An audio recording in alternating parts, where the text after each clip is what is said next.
Hoy estamos en la Casa del Pequeño Teatro, vamos a recorrer sus espacios y a escuchar también la historia de este grupo teatral fundante del movimiento teatral de nuestra ciudad.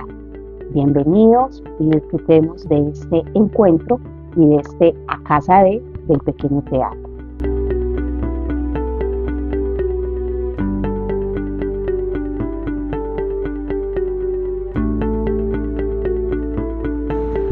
Buenas, bienvenida a Casa del Pequeño Teatro.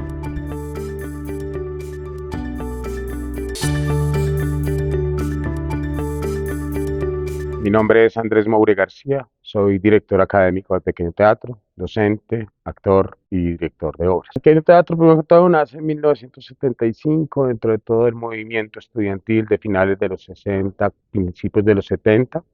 En aquella época no había escuelas de teatro todavía, pues en Medellín por lo menos. En Bogotá tal vez estaban haciendo la Distrital, la SAP, la ENAD, que desapareció después. Y pues en aquel momento los grupos de universitarios eran muy importantes. Y de una unión del grupo de la Nacional de la Universidad de Antioquia, un día, estos muchachos, en aquella época muchachos, que estaban estudiando arquitectura, ingeniería, licenciaturas, etcétera, hubo 6 que dijeron, no queremos más seguir nuestras carreras, sino que nos queremos dedicar al teatro. Y pues este era un grupo un poco grandecito, que existía. Entonces empezaron a hablar de ellos porque, ay, allá van los del pequeño teatro, como el otro es tan grande, entonces allá no van los del pequeño teatro. Pero eso también tiene origen como en varias partes. Uno, pues en el grupo laboratorio que hizo Konstantin Stanislavski en el Teatro de Arte de Moscú, el cual llamó precisamente el Pequeño Teatro, que fue un laboratorio que él hizo para recuperar el arte teatral. Él decía, en su época, pues obviamente empezaron a aparecer los divas, con la llegada de la ópera empezaron a aparecer los divos y las divas, que pegó también al teatro, y entonces él en el Teatro de Arte de Moscú, con sus mejores amigos, dijo, no, esto no es el arte del teatro, venga, vamos a estudiar, y nos encerramos a estudiar a ver qué es lo que es el teatro, y de ahí pues entonces sería como el otro origen del pequeño teatro. Y lo otro tiene que ver con un creador del teatro contemporáneo, que es George Strehler, el director del Piccolo Teatro de Milán. Esas es como las motivaciones para que esta institución se llame hoy así.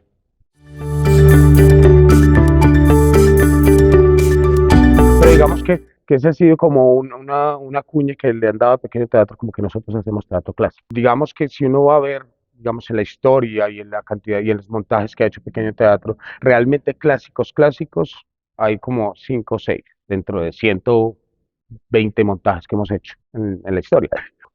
Pienso que tiene que ver mucho con la forma del tratamiento del texto, que eso sí ha sido, digamos, un caballito de batalla que fue Rodrigo siempre, digamos que hace parte de nuestro bagaje, ¿cierto? Digamos, por ejemplo, yo vengo de la Escuela del Teatro Libre, que también tiene como un principio ahí. Entonces, digamos que sí, somos muy cuidadosos con el tratamiento del texto, pero más allá de eso, yo pienso que si uno va a ver lo que ha hecho Pequeño Teatro, hay un variopinto infinito. O sea, desde, pues, sí, comedias clásicas, tragedias clásicas, pero también cosas muy contemporáneas, teatro colombiano, de lo último que se ha escrito, tenemos varias. O sea, yo creo que hay más que una estética, aunque todo grupo termina teniendo unos sellos específicos. O sea, cuando uno va a ver una obra de Matacandelas, así se escondan detrás de lo que sea, uno sabe, esta obra es de Matacandelas, o si va al TPM, sabe que es del TPM. Entonces, digamos que si así nos escondamos detrás de las máscaras que sean, pues ahí hay una forma que nos identifica y que identifica a cada grupo, y es natural, porque alrededor de qué nos encontramos y por qué nos mantenemos como grupos. Yo creo que tiene que ver con unos gustos, con unas maneras de mirar, con unas maneras de construir, con unas maneras de trabajar. Entonces, pues yo creo que si hay un sello, yo creo que tal vez uno de los sellos puede ser ese que te decía ahorita de un tratamiento y un trabajo muy respetuoso y muy juicioso frente a lo que es el texto.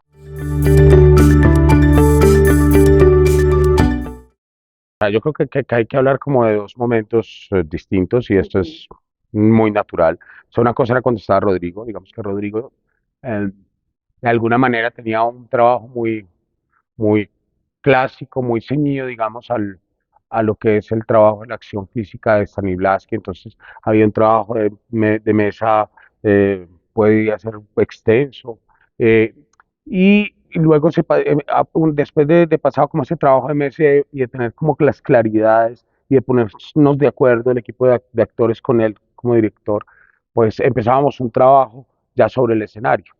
Sin embargo, digamos que eso también lo rompimos y él también lo rompió, o sea, con montajes como Medea, como Boisek, como El cuento de la isla desconocida fueron completamente distintos, o sea, no hubo ese trabajo de mesa y fue más un trabajo de la palabra hablada más que de las que estaba escrita. Era un trabajo como conjunto, ¿cierto? Como, a ver, ¿qué hay aquí en este texto? Pero ya, vaya a decirlo y deje que esa palabra resuene de alguna manera en el cuerpo.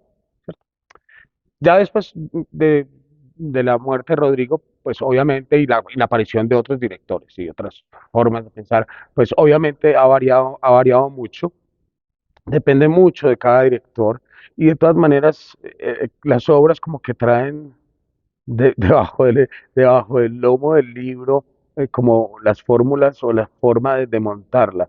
A mí, pues llevo muchos años siendo actor, llevo 30 años. Y a mí siempre me sucede, creo que le sucede a casi todos los actores, es que cuando uno comienza un proceso de montaje, es como si le hubieran borrado todo el conocimiento de la vida. Y a mí, pues, todavía hoy, después de tantos años, las primeras montadas al escenario, las primeras improvisaciones, me da pena ajena. Me da pena con el director, yo, uy, qué pena con este man, ¿qué estará pensando? Porque de verdad es como si le borraran a uno todo el conocimiento.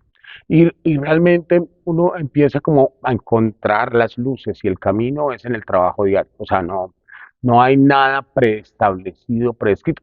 Uno tiene ideas, o sea, tiene imágenes, eh, pero no hay una forma, ¿cierto? Yo no creo que haya que los actores tengamos fórmulas o sí, fórmulas para la creación, ni el director tampoco, ¿cierto? Yo creo que es un encuentro que se va dando en el trabajo en equipo, ¿cierto? Es de las cosas bonitas que tiene el teatro y es que pues, trabajas en equipo, es un pintor, tiene su lienzo y si no le gustó, pues lo arruga y lo tira a la basura. Cuando vos estás trabajando en un equipo de trabajo, difícilmente puedes hacer eso. Yo creo que uno lo, habrá quien lo habrá hecho, pero uno siempre está peleando hasta el último instante para que cada una de las personas que empezaron el proceso, pues termine contigo en ese proceso. Entonces, pues sí, obviamente estamos pegados a todas las cosas que hemos ido explorando, el cuerpo, la voz, la imaginación, las cosas que llegan sobre el teatro físico, las cosas que llegan desde la danza, pues uno está todo el tiempo en una retroalimentación, en una búsqueda.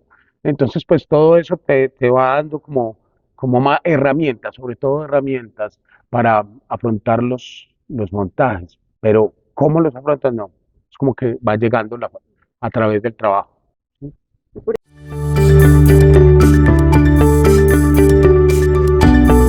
La escuela, nosotros, Pequeño Teatro tuvo digamos, talleres de acercamiento desde 1987 aproximadamente, ¿cierto? Pero eran, digamos, unos talleres de sábado, más como buscando atender unas necesidades de las poblaciones, sobre todo infantiles y juveniles, de un acercamiento a otros mundos, ¿cierto?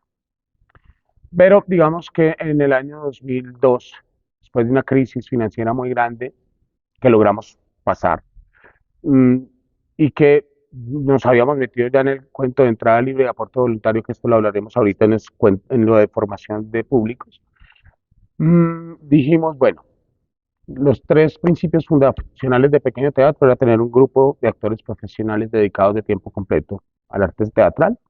Lo segundo era tener una sede propia apropiada para el desarrollo de ese arte. Y el tercero era una temporada permanente en la búsqueda de una formación de público para el teatro. Digamos que en ese 2002, como que dijimos, ya tenemos el equipo de actores, ya tenemos la sede, y pues la formación de públicos es un eterno trabajo, eso no termina nunca de hacerse, porque los públicos van y vienen, ¿cierto? No es que si uno pudiera tener amarrado los 500 espectadores todos los días y echando platica, pues bueno, muy fácil, no, pero los públicos van y vienen Entonces, digamos que ese es un trabajo continuo, tiene que ser continuo. Si una institución o una persona no tiene, digamos, un norte definido hacia dónde quiere ir, pues la inercia termina por morir. Ahí terminan, mueren sus proyectos y en sus cosas. Entonces nos pusimos a pensar, bueno, ¿qué nos falta por hacer? ¿Qué vamos a hacer en los próximos 20 años o 30 años?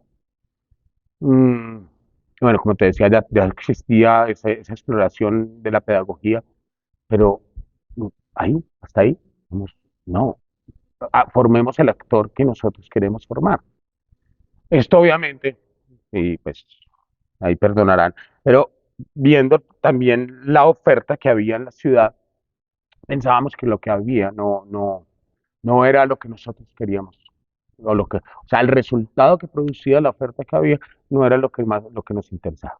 Entonces teníamos tres posibilidades. No hacer nada, listo, crear, que se encarguen otros de formar y el futuro del teatro, que encarguen otros. Lo segundo era hacernos nombrar dentro de las escuelas que había en las un poco utópico y un poco como eh, mm, de mal gusto.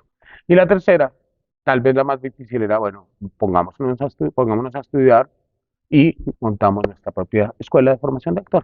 Y bueno, esa fue la que tomamos.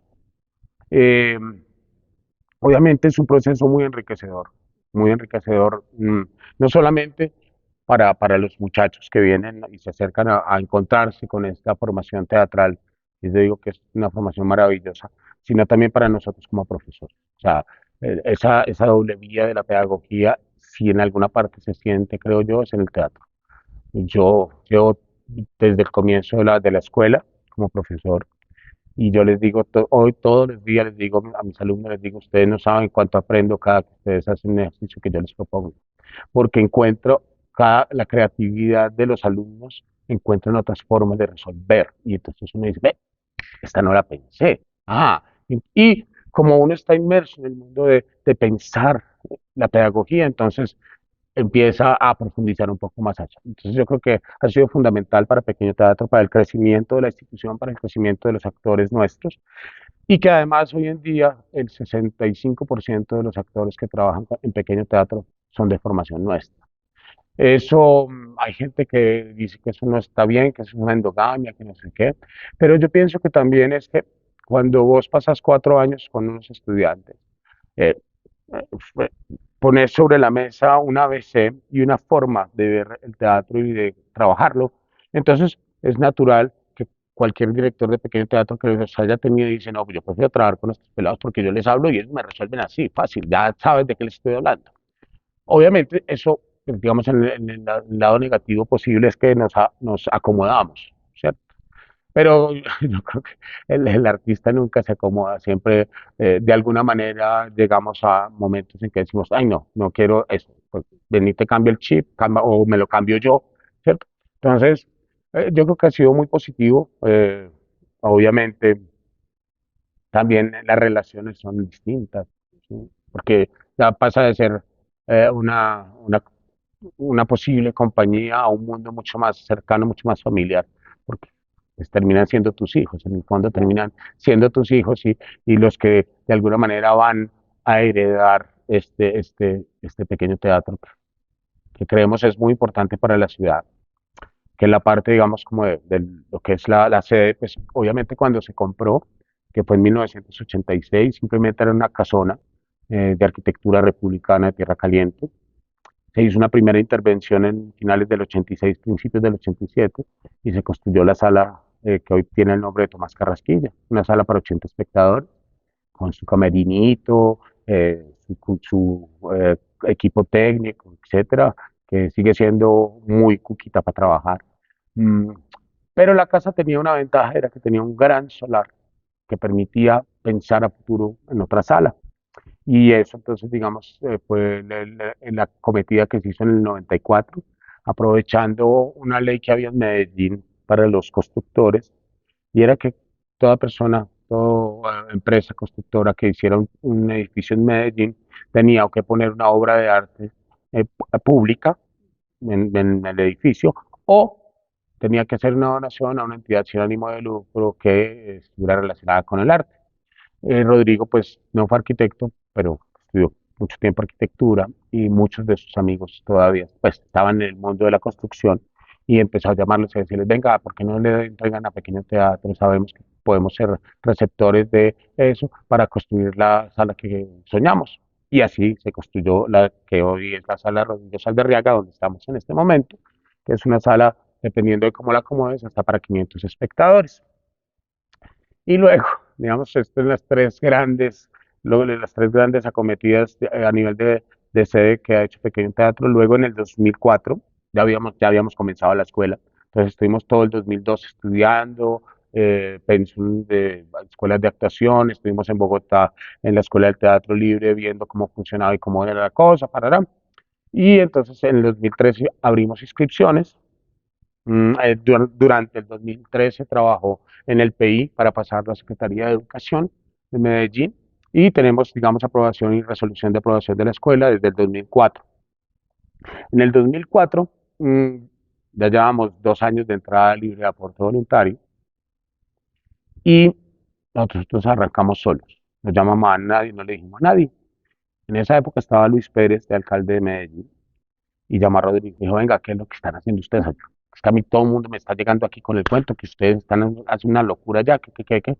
Y Rodrigo le contó, "No, vea, Luis, lo que estamos haciendo es esto". Entonces él dijo, eso me interesa. Vamos a hacer una cosa. Por cada boleta que entra a Pequeño Teatro durante el 2004, la alcaldía va a poner tanto. Entonces cuando terminó el 2004, yo terminando el 2004, entró una plata interesante. Y dijimos, bueno, Rodrigo, yo, ¿qué hacemos? Si la guardamos aquí en el pantalón, nos la mecateamos en cositas. Digamos que hasta ese momento, para lo que era la escuela, teníamos espacios suficientes para atender a los estudiantes que teníamos, pero pensando a futuro no sabíamos. Y decidimos, no, pues hagamos el edificio de la escuela. Y eso coincidió con que Laureano Forero, tal vez el arquitecto más importante que tenemos en Medellín, dijo que nos donaba, que él hacía el diseño y nos donaba los planos. Entonces se hizo el edificio de la escuela, que son 5 salones, cada uno de 90 metros cuadrados aproximadamente. Obviamente unos espacios absolutamente vacíos, para que ahí pase y se cree lo que se pueda crear, lo que se quiera crear. Y bueno, digamos es entonces dentro de lo que es el plano de esos tres principios fundacionales. La profesionalización, digamos, no es solamente, no significa solamente que, digamos, que seamos estudiantes o estudiosos del arte teatral, sino que creemos que es también que el actor viva de su profesión, de lo que hace en el día a día. Esa ha sido muy difícil y todos lo sabemos. Lo que es, vivimos arañando presupuesto, vivimos buscando platas por todas partes para poder sostener estos espacios, pero la entrada libre no lo permitió.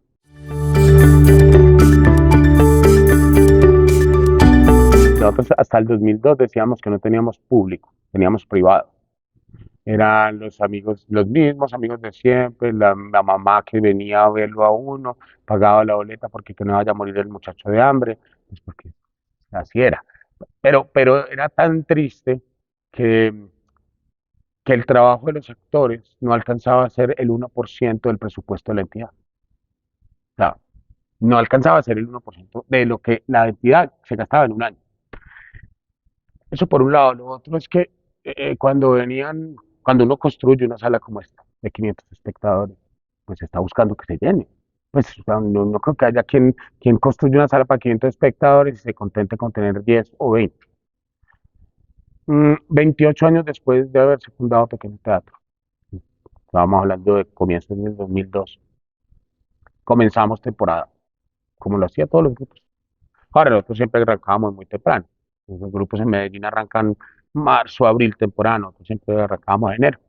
Arrancamos, pero no arrancamos en enero, sino en febrero, con Medea de Jan Anuil. Y un viernes llegaron 2 estudiantes de colegio a hacer una tarea. Iban llegando a las 8 de la noche y ellos íngrimos solos en esta casa con Rodrigo allá adelante. Se le acercaron a Rodrigo y le dijeron, no, maestro, venga, nosotros venimos otro día. Y Rodrigo les dijo, no, Por el solo hecho de ustedes haber llegado hasta acá, ya se merecen que nosotros les hagamos la función. Además, los actores ya están listos. Hicimos la función, obviamente los muchachitos salieron despavoridos. Pues una obra como Medea, donde la madre termina degollando a sus propios hijos, pues como que ¡ah! Salieron y se fueron. Y terminamos, nos salimos de camerino y Rodrigo estaba ya sentado con Roderico, tomando cerveza, parecía un velorio. Digamos, no, otro velorio. Y esa noche nos pusimos a conversar entre cerveza y cerveza. A nosotros nos gusta mucho la cerveza y a Rodrigo le gustaba más. Entonces nos pusimos a conversar. ¿Qué vamos a hacer? 28 años tratando de formar un público, de tener un público, y no habíamos calado, nada, no funcionaba, nada de lo que hacíamos funcionaba. Podíamos montar la comedia, nos decían, no, es que tienen que montar una comedia, no, ¿cómo? Nada, se monta, nada. ¿Por qué no hacen lo del águila descalza? Eso sí no lo vamos a hacer porque no es lo que creemos. Lo respetamos mucho, pero no. Bueno, eso está, todas las fórmulas se las tiraron. Y esa noche entonces, de pronto dijo Rodrigo, es que los viejos del teatro colombiano nos equivocaron. ¿De qué habla Rodrigo? No diría el ex, ¿de qué habla el viejo? Eh, sí, cuando nosotros tuvimos la posibilidad de ir a Europa, por allá en 1968, al Festival de Teatro Universitario de Nancy, para volver a los orígenes de Pequeño Teatro, vimos que el teatro se hacía de una forma, simplemente se sacaban los afiches, se decía que una hora antes se abría el teatro y eso se llenaba. Y cogimos esa fórmula y la trajimos para acá, con una pequeña cosa que no nos caímos en cuenta en ese momento, es que allá hay una tradición de 5.000 años de teatro. Colombia apenas estábamos arrancando. Entonces, si los actores ni siquiera sabemos qué es el teatro, ¿qué podemos esperar del espectador? Y la tradición es una cosa que no se hace de la noche a la mañana, eso necesita mucho tiempo. Entonces, bueno, sí, entonces, ¿qué hacemos, pues, Rodrigo? Entonces, a ver, ya no le debemos nada a nadie. Lo que nos falta por pagar, eso no, ya no vale la pena. Abramos esta casa, abramos que la gente entre y al final le pasamos el sombrero, como hacía Arlecchino en la Comedia del Arte, como, pues sí, lo hizo también Brecht después de la Segunda Guerra Mundial, y que a nosotros qué nos importa, hagámoslo. Ahí sí, pues, ¿qué tenemos para perder? Lo peor que nos puede suceder es que no venga nadie. Si no viene nadie, apague y vamos. Hay que cerrar este chuzo y dedicarme a otra cosa, mire, marca más en la vida. Muy difícil si eso hubiera pasado, porque yo no sé hacer otra cosa. Ni Rodrigo tampoco, ni Omaira, ni ninguno de los que estábamos aquí en esa época sabíamos hacer otra cosa. Dijimos, démonos 15 días, relanzamos todo este cuento. Nos dimos los 15 días y volvimos a arrancar con Medea. Y oh sorpresa, las filas para entrar a ver Medea. Vea usted. Teníamos muy claro una cosa, ya lo dije ahorita, y es, la tradición es un problema de tiempo, de persistencia. Entonces, entrada libre aporte voluntario no iba a ser como, ay, vamos, hagamos este añito de entrada libre aporte voluntario. No, teníamos que persistir. Y esa persistencia ya en 20 años. Y cada vez nos reafirmamos más en que no nos equivocamos. Por un lado, nos salvó a nosotros, porque, como te decía, si no hubiéramos podido resolver el problema del público, pues nos hubiera tocado cerrar y no sé en qué estaríamos cada uno de nosotros. Lo segundo es que también nos obligó a repensarnos, porque cuando, pues digamos, en ese momento teníamos tres obras. Teníamos la trilogía, el cuento, Medea, Boyce. Pero cuando vos ya empiezas a ver que el público llega, pues no te puedes mantener con tres obras. Tienes que empezar a producir nuevamente. ¿Y a qué ritmo? Entonces empieza a pensar, bueno, ¿qué montamos? ¿Qué hacemos? O sea, ¿cómo? Y obviamente no se trata de hacer cualquier cosa. No es como, ay, hagamos cualquier cosa que ya la gente vino y entonces sí, ya con cualquier cosa que nos les tire ya contenta. No, todo lo contrario. Es una obligación, eso por lo menos éticamente hablando, es una obligación de que cada vez que el espectador llegue encuentre algo distinto y algo mejor. Puede que mejor no, pero sí distinto. Entonces, eso nos obligó a repensarnos, a volver a estudiar, nos llevó a la escuela, ¿cierto? Lo uno llevó a lo otro. Mm, y lo otro es que, como te decía, todo cambió, porque el equipo artístico, que era la razón de ser de la institución, que no producía ni el 1% del presupuesto, pasó a producir entre el 47 y el 53% del presupuesto de la institución a punta de sombrero, pero con un plus, y es que ya a los sectores se les pagaba cada función. O sea, subió el aporte del equipo artístico, pero también subió el egreso. ¿Por qué? Porque había que pagar a los actores.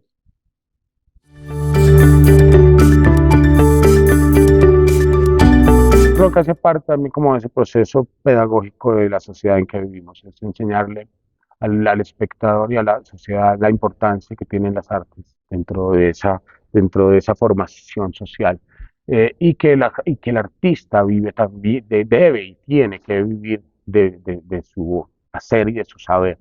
Entonces, aún hoy, después de 20 años, seguimos echándole el cuento al espectador al final, diciéndole, mire, esto es fundamental para la sociedad y ustedes son los que lo pueden mantener. O sea, nosotros estamos acá y esta relación entre ustedes y nosotros es fundamental. El teatro solamente existe en ese convivio, como lo llama Dugatti, pero ya cumplimos nosotros el 100%. Ustedes han cumplido con el 50%, que es ver la obra de teatro, les queda el otro 50%, y es mantener este espacio abierto.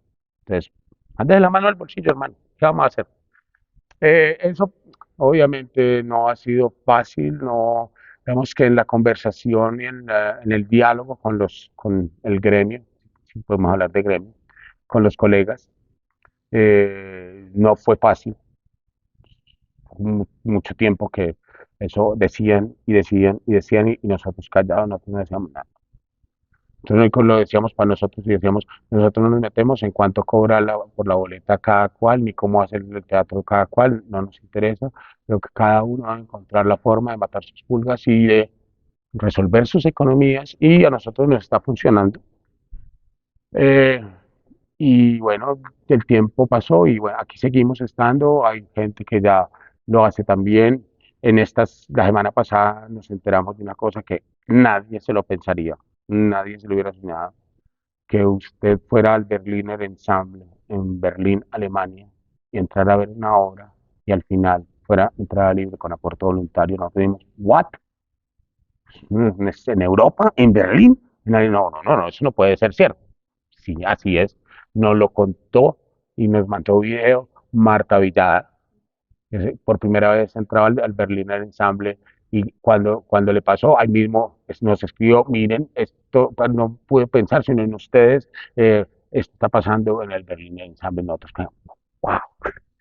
Eh, y bueno, otros grupos se han pegado también al cuento y no tenemos copyright sobre eso, no tenemos derecho de autor, eso no nos lo inventamos nosotros, eso está inventado, simplemente lo recuperamos, recordamos que era una forma de posible de hacer teatro y que es una forma de democratizar el arte, o sea, que el arte no sea un hecho para la élite, como que solamente la élite puede entrar, o sea, cuando uno va a ver, no sé, una boleta de un espectáculo cualquiera, te dicen que hoy vale 85.000 pesos, vos decís, entonces, ¿quién va a venir acá? ¿Cuántas veces puedes ir a ver una obra de teatro, un ballet o un concierto cuando te vale 85.000 pesos? Irás una o dos veces al año y chao, ya cumpliste con tu cuota artística.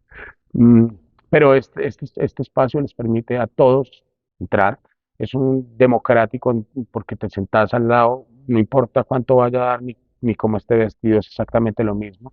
Respiras el mismo aire, todos respiramos el mismo aire y entonces se convierte en un acontecimiento para mí muy importante de cómo podemos encontrarnos en espacios todos y que simplemente compartimos el espacio y compartimos una historia, que es lo que es el teatro, contar historias.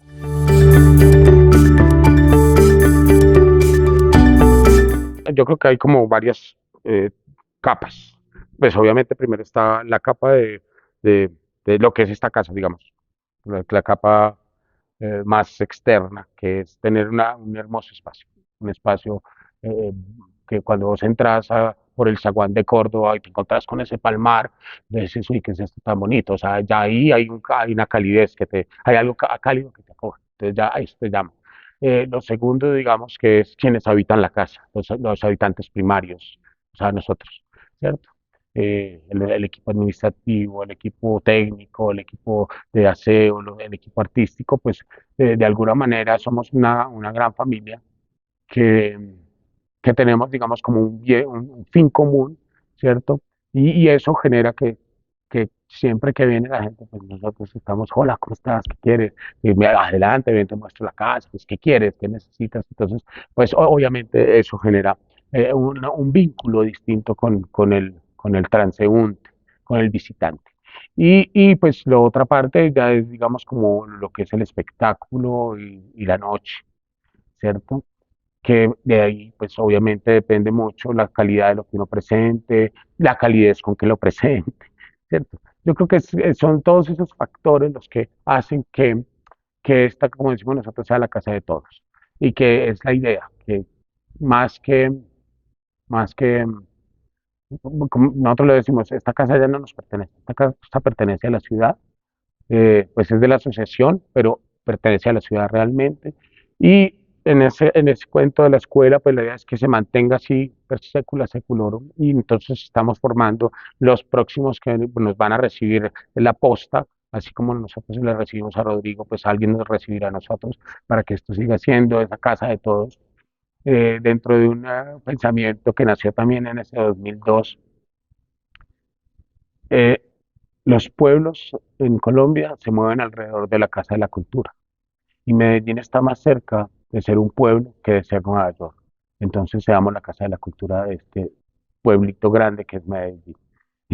Y ahí pues como que nos hemos, esa es la idea, pero cuando tú decías ahorita pues que esta casa siempre mantiene como todo bien puestecito, sí, porque así nos gusta que la habiten y que la vivan, ¿cierto? Entonces, sí, yo creo que es como todos esos factores que hacen que la gente cuando viene se amañe y quiera volver y está invitando a la gente a que vengan y conozcan este espacio.